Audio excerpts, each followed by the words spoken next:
Pelo apelido, por conta das antigas ocupantes que aqui existiam. Hoje não tem mais nenhuma, elas acompanharam os filhos lá em Brasília. Bom, mas isso é outra história. Não tem mais nenhuma. Agora aqui é o prédio oficial, o Centro Administrativo São Sebastião, em homenagem ao padroeiro da cidade do Rio de Janeiro. Aqui do nosso lado direito, para quem vai para Pavuna, o antigo Morro São Diogo. Aqui tinha a Estação São Diogo, que era uma estação muito bonita, uma estação ferroviária que foi demolida nos anos 60.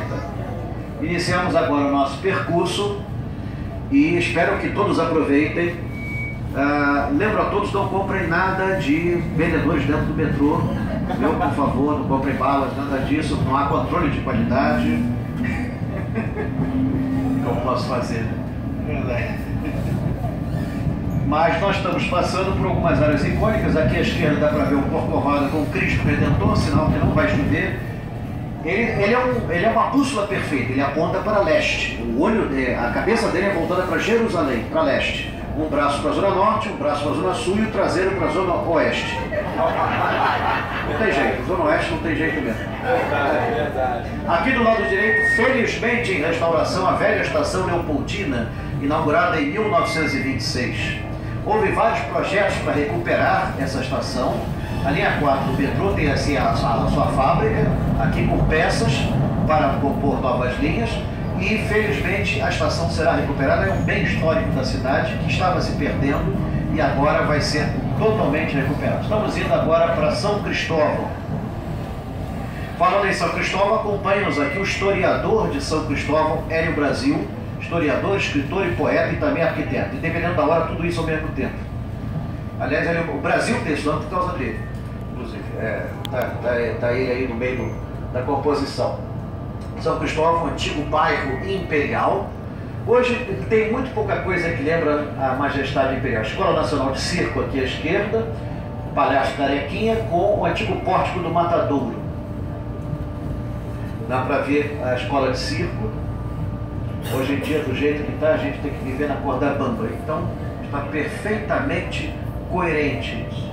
Escola Nacional de Circo, Palhaço Carequinha, em homenagem ao grande artista cômico. Quem tem mais de 50 anos se lembra dele. O bom menino não faz pipi na cama.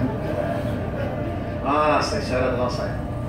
A Quinta da Boa Vista, na verdade, era a área dos jesuítas, era terreno de um grande engenho de cana dos jesuítas. Foi tomado pelo governo em 1760 e leiloado. A parte principal foi adquirida por Elias Antônio Lopes, que era traficante. Na época era a figura mais rica. Naquela época os traficantes eram os mais ricos, só que ele era de escravos. E quando ele mandou fazer uma casa imensa, ninguém entendia aquela casa, uma casa tão grande se ele era solteiro. Aí ele brincava com os amigos. Se o rei vier para cá, ele passa a morar na minha casa. E foi o que aconteceu em 1808. O Elias foi um dos primeiros a oferecer a sua residência, até porque se ele não oferecesse, seria tomado. Havia o famoso PR, posto na porta, o príncipe regente, opõe-se na rua, o prédio roubado, como era conhecido. Então João se apaixonou pela casa, disse, isto sim é uma varanda real. A casa de uma varanda, isso é uma varanda real. O Elias disse, ela é real por causa da presença de sua majestade. Claro, ele foi nomeado tutor da fazenda, continuou morando lá, ganhou um salário violento, depois apresentou quanto? Elias vai viver todo o período real. Então João amava São Cristóvão. Amava. Era um território imenso, para vocês terem uma ideia, a Quinta da Boa Vista, quando foi tombada em 1938, tinha 1 milhão de quilômetros quadrados. 1 milhão de metros quadrados. 1 milhão de quilômetros quadrados seria maior que muitos estados. 1 milhão de metros quadrados. Hoje tem 300 mil metros quadrados. Você vê, comeram aí 700 mil. A minha mãe, que morou muitos anos em São Cristóvão, ela dizia, os jardins que ela brincava quando na infância, hoje são ruas. Então, muita coisa se perdeu, muita coisa se foi. Só que, relembrando, nós não vamos parar nas estações porque não podemos receber público. Isso só flutuaria os serviços aqui. Então, o nosso passeio vai direto, apenas se diminui a velocidade quando estamos na estação, mas depois retomamos. Aqui à esquerda, a antiga estação imperial de Coróclio. Já passou, está ali atrás. A antiga estação do Imperador. E agora a Quinta da Boa Vista. Em 1896, o prédio do antigo palácio foi ocupado pelo Museu Nacional, que pegou fogo em setembro do ano passado. Aqui nós não precisamos do Estado Islâmico, nós dispensamos. Eles podem vir para cá até para aprender um pouco, fazer pós-graduação. Fizeram isso em Mossul, mas não com tanta técnica. Assim, aqui nós conseguimos destruir tudo. Então, é isso. O zoológico também está aqui, mantido pela prefeitura, que foi inaugurado em 1945, o maior da América Latina. Aqui à esquerda aparece o estádio Mário Filho, Maracanã, inaugurado em 16 de junho de 1950. 2 dias depois teve a primeira partida de futebol, um combinado Rio-São Paulo, quem perdeu para São Paulo. E um mês depois teve início a Copa do Mundo de 1950, onde nós tínhamos tudo para ganhar. Mas no final passamos vergonha. Mas depois da Copa de 2014, ninguém mais se lembra da vergonha de 1950. Ninguém mais se lembra da Copa de 1950, pelo contrário. Aí, o estádio Mário Filho foi projeto de 4 arquitetos, dentre os quais o principal foi Rafael Galvão, foi o principal conceptor. Foi o maior estádio do mundo à sua época, foi o primeiro estádio em falsa elipse depois do Coliseu de Roma, foi o primeiro a usar rampas para deficientes físicos. Foi pioneiro em vários pontos.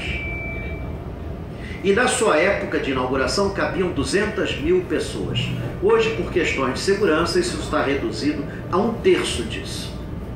Afinal de contas, se ocorresse algum problema grave, não haveria como evacuar com facilidade 200.000 pessoas, mesmo com rampas e tudo mais. Então, por isso, ele foi reduzido. Isso passou por várias obras, desde o Pan-Americano para a Copa de 2014, para 2017. E é um patrimônio da cidade. Ele é tombado pelo patrimônio histórico e artístico nacional. Sim.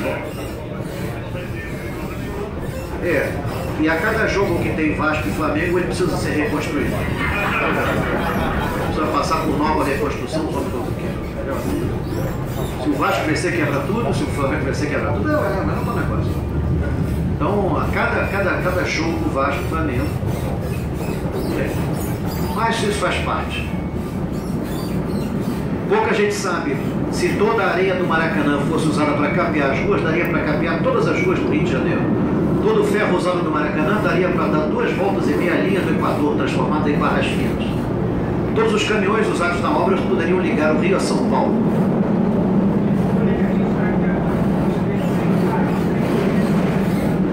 Beleza, pois é.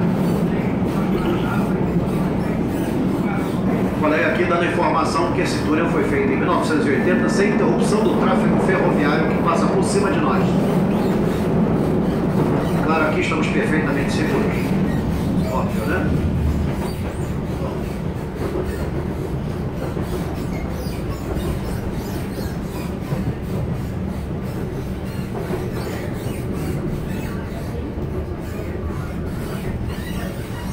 Tá bom, isso eu não posso.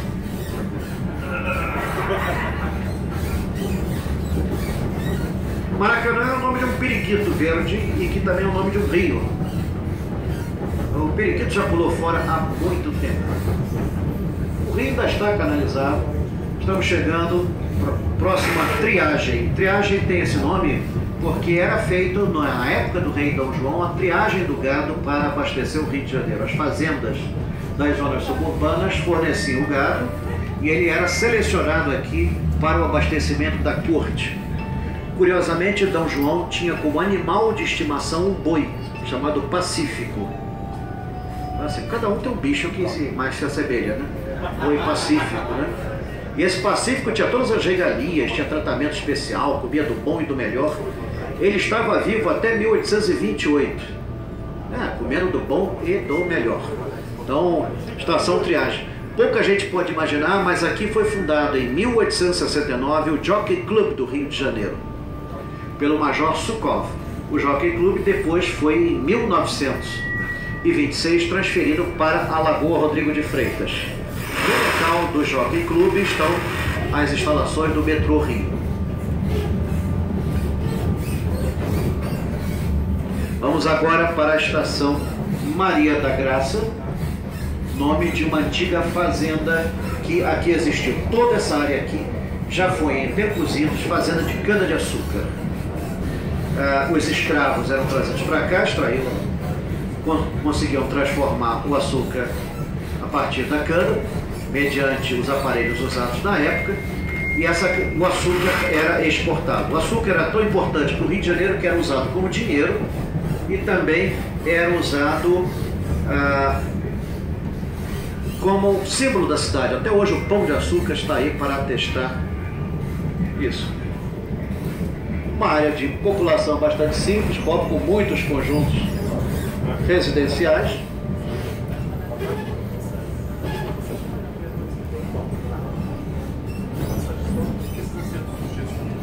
Não é nenhuma homenagem à Xuxa, dá pra ver, né?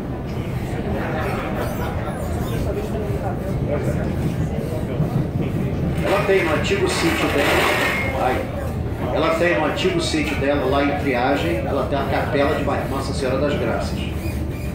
Hoje está enterrado o cachorro Xuxo. Uma área de conjuntos habitacionais, o bairro surgiu em 1981. Todos esses bairros aqui,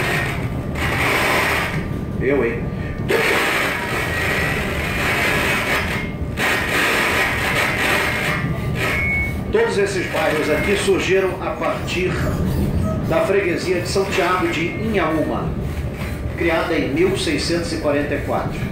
Inhaúma ia literalmente de Maria da Graça até a Pavuna. Foi a primeira freguesia rural do Rio de Janeiro. Ainda está lá a Capela de São Tiago, que é uma das mais antigas do Rio de Janeiro sobreviventes. Muito bonita a capela, ainda tem imagens antigas, a capela jesuítica. E o objetivo era exatamente catequizar os índios que existiam nessa região.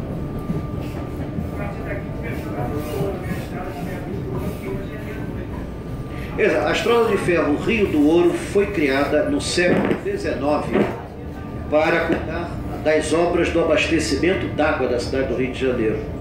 E realmente depois foi aproveitada como meio de transporte comum. Estamos aqui na estação Maria da Graça.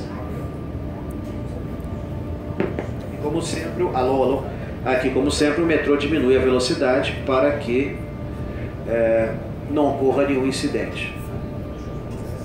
Como sabem, né, tem muita gente que passa a faixa amarela, fica colado assim, quer ser o primeiro a entrar no raio do metrô. Então, a gente não pode passar 100 por hora aqui, senão vai levar o nariz de alguém. Pois é, não adianta o cara divertir, não ultrapasse a faixa amarela, ela é sua garantia de segurança, como se isso adiantasse alguma coisa. Parece que é um convite, né? O pessoal fica encostado, colado, não sabe. A origem do nome Del Castillo, que é a próxima estação, o colega aqui já está anunciando, é incerta. Teria sido um espanhol de Castela que teria batizado? Ninguém sabe ao certo. O que se sabe é que é o bairro residencial antigo,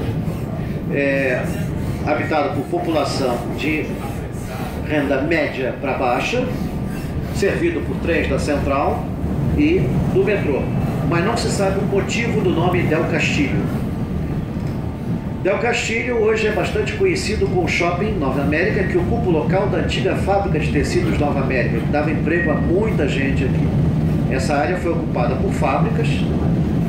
A Nova América era a mais tradicional.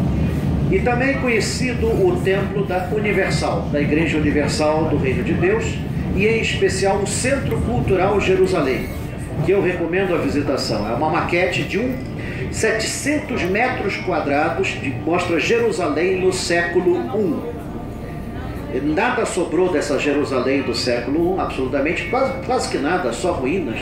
Também era formado por um governo de corruptos, ladrões, safados, sem vergonha. Pois é, eu não sei como é que se vivia em Jerusalém naquela época.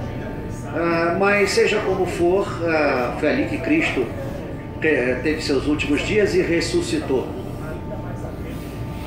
Jerusalém deriva do aramaico antigo Yerushalayim, quer dizer paz. Esse centro cultural é muito procurado e pouco conhecido pela maioria dos cariocas. Ele é aberto ao público, paga-se uma taxa de entrada, ainda mais na Universal, né? Paga-se uma taxa de entrada, exatamente.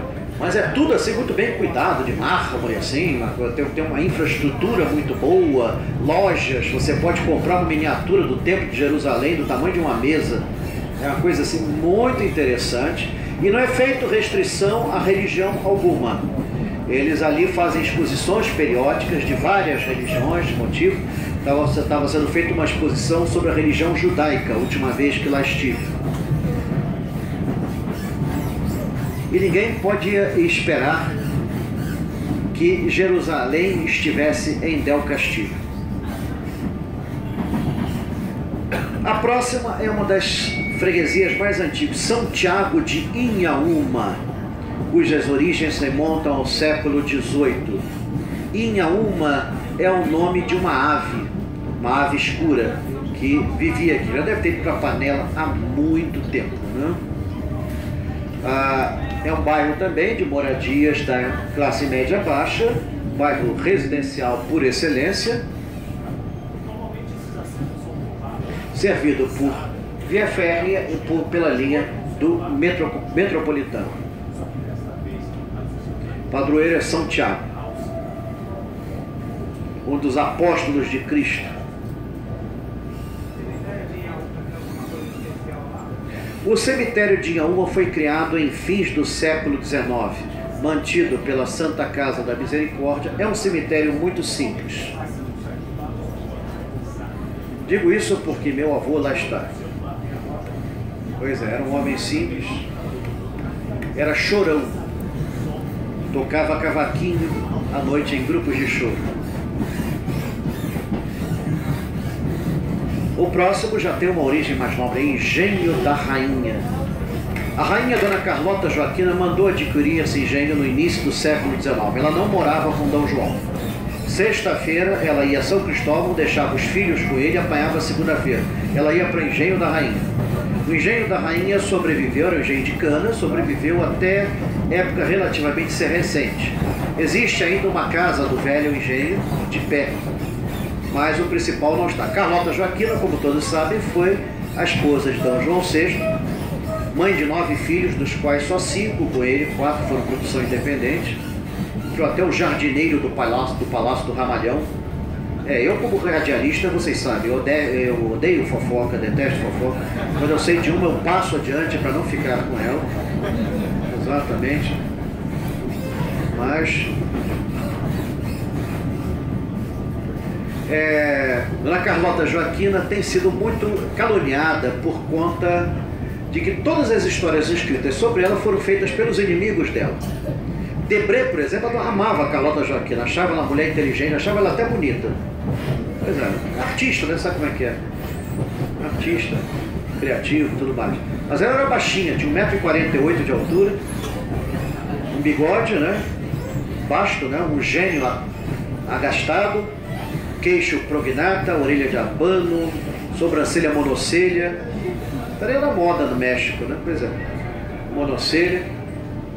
E o sonho dela era ser rainha em Buenos Aires. Não pôde, mas só aqui no Engenho da Rainha que ela foi rainha. A rainha Carlota Joaquina só pôde assim ser denominada a partir de 1816, quando morreu a rainha Dona Maria I, a Louca, que era efetivamente a rainha do Brasil. Aliás, ser louco nunca foi empecilho para dirigir esse país. Pois é, nunca foi empecilho. Então, tem uma lógica. Aqui você tem vários conjuntos habitacionais construídos nos anos 50 e 60. Foram feitas experiências aqui, eram os conjuntos do BNH, famoso BNH. No Engenho da Rainha mesmo, eu já vi, só restou uma casa. Uma casa. Dona Carlota Joaquina morreu em 1830 no Castelo do Ramalhão, em Portugal, depois de beber veneno que ela mesma preparou para si própria. Morreu com arsênico.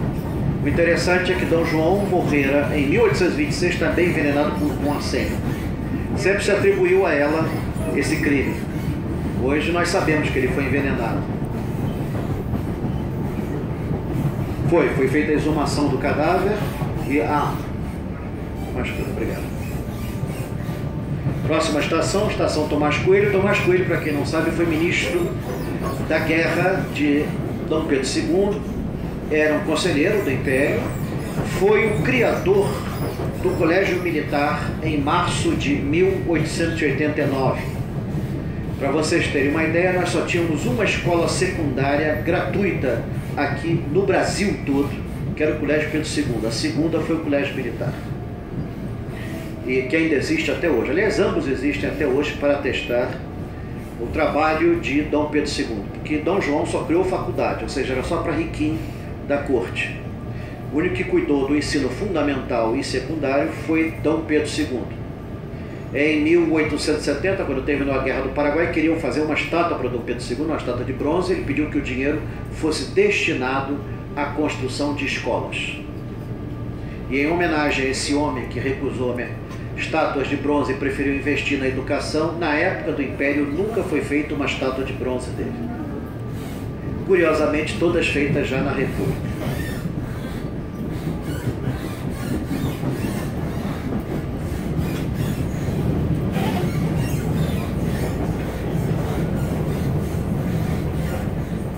Bom, a próxima estação tem o nome de um fazendeiro local, Vicente de Carvalho, que era dono da fazenda com este nome, e cujas origens remontam ao século XVII. Vicente de Carvalho é uma família conhecida, teve até um famoso arquiteto que trabalhou nas obras da Avenida Central, que era filho desse fazendeiro aqui.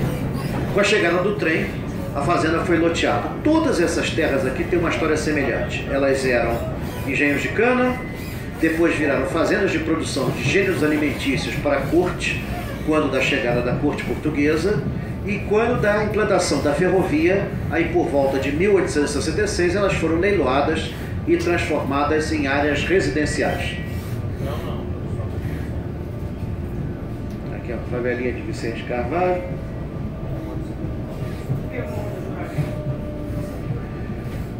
Juramento é um nome relativamente comum e pode ter a ver com uma coisa que era muito comum no passado. Em tempos idos do período colonial, havia muito pouco papel escrito. As pessoas faziam juras e promessas. E é interessante que muita gente apostava a própria barba. A barba era motivo de aposta. Aposto a minha barba, juro pela minha barba que isso aconteceu assim, assim, assado. Então isso era relativamente comum, inclusive em propostas de doação, partilhas de terras, vendas, etc. Não, essa área foi juramentada a fulano de tal. Morro do juramento. Isso aparece em outras regiões da cidade do Rio de Janeiro. Próxima estação é Will Go Down, Irajá. Will Go Down, depois da última Olimpíada, tudo tem que ser em inglês agora. Will Go Down, Irajá. Há duas propostas para o nome Irajá. Uma que eu acho mais simpática é que aqui tinha uma aldeia de índios tamoios que tinha tanta abelha em volta, que era a aldeia do mel. Eiraiá quer dizer aldeia do mel. Eiraiá. Há uma outra versão não tão bonita que diz que os índios vieram para cá realmente, mas para trabalhar nos engenhos de cana, sofrendo o pão que o diabo amassou. Eles tinham que produzir açúcar e mel. E então era essa uma possível origem para o nome Irajá. É também uma freguesia antiga, datando do século XVIII.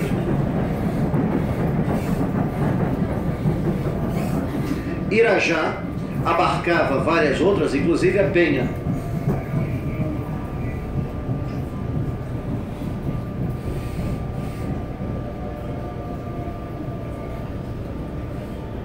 Salvador do Mundo. A Igreja do Salvador do Mundo, de Irajá, é uma das mais antigas, data do século XVII. Sim, também. Na época em que os rios ainda eram usados para escoamento de produção. Agora os rios são usados para escoamento de coisas não tão produtivas.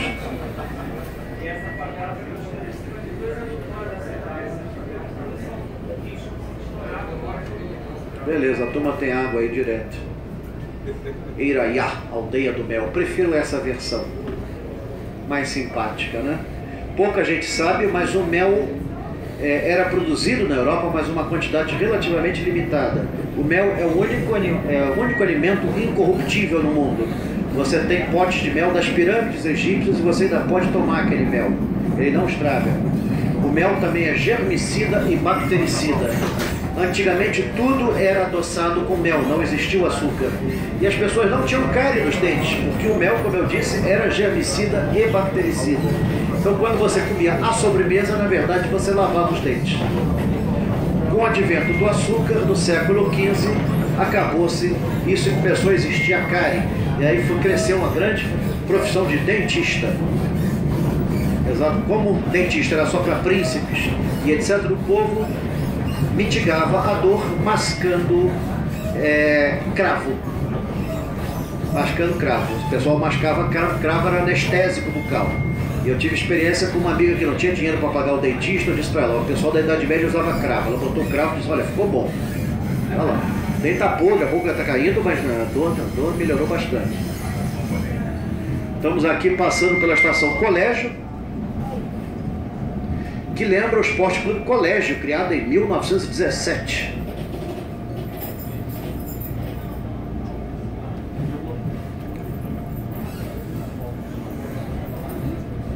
Esporte Clube Colégio, estou me lembrando aqui.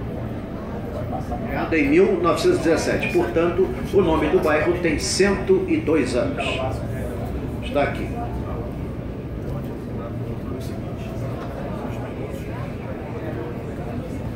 Todos eles têm uma ocupação, assim, população de renda média baixa, assim, muitos conjuntos, construções precárias, assim. Tem até horta, que onde é que eu vi horta no Rio de Janeiro? Sem ser o diretor da Santa Casa e ex-presidente do Fluminense.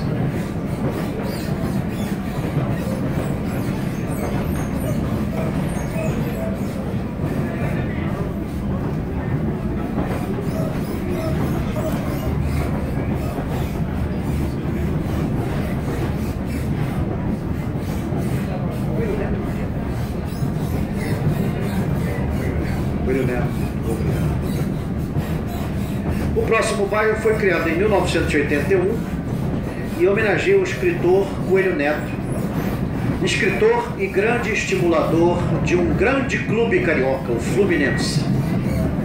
Ele morava num prédio, numa casa, na esquina da rua Paissandu com a rua Pinheiro Machado. E em frente ficava o campo do Fluminense.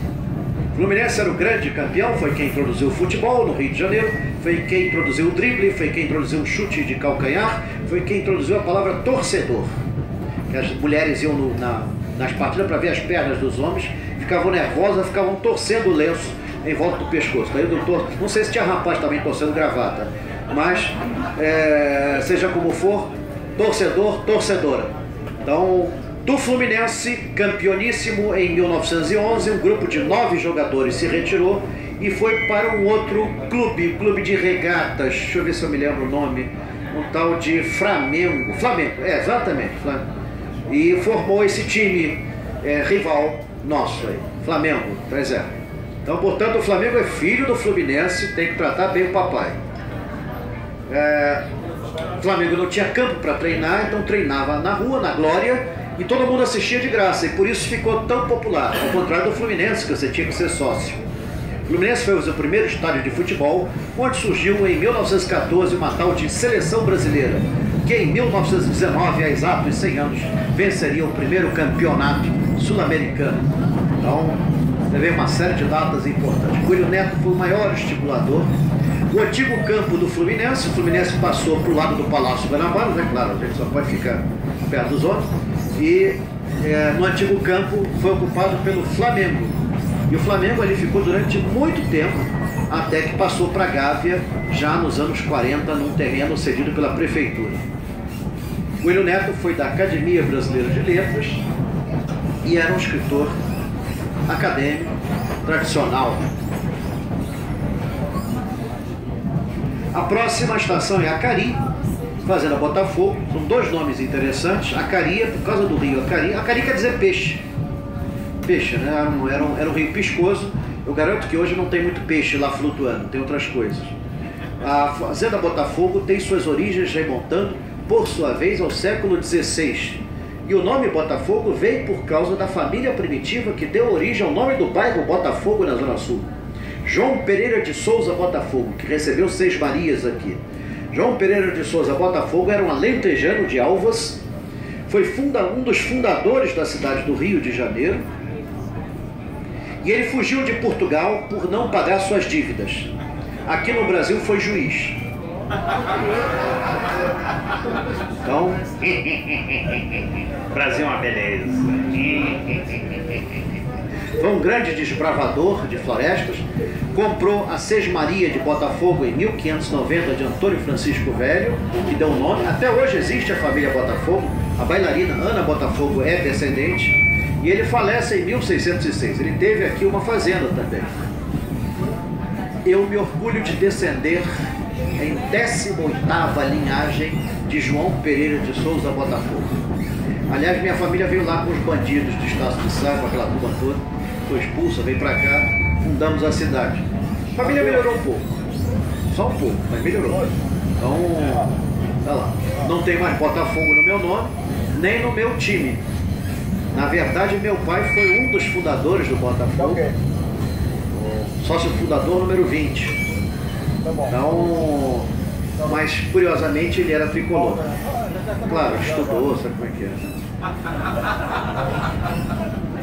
Era um homem inteligente, trabalhador, pai de família. Então, estudou. Então ele era tricolor, mas ele prestigiava muito o Botafogo e tudo mais. A estação seguinte, Engenheiro Rubens Paiva, também criada em 1981, é uma homenagem ao famoso político que foi assassinado na ditadura militar no governo Médici.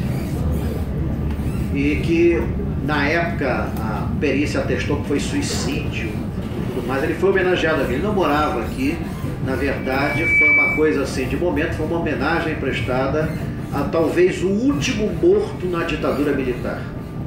Imagine, né?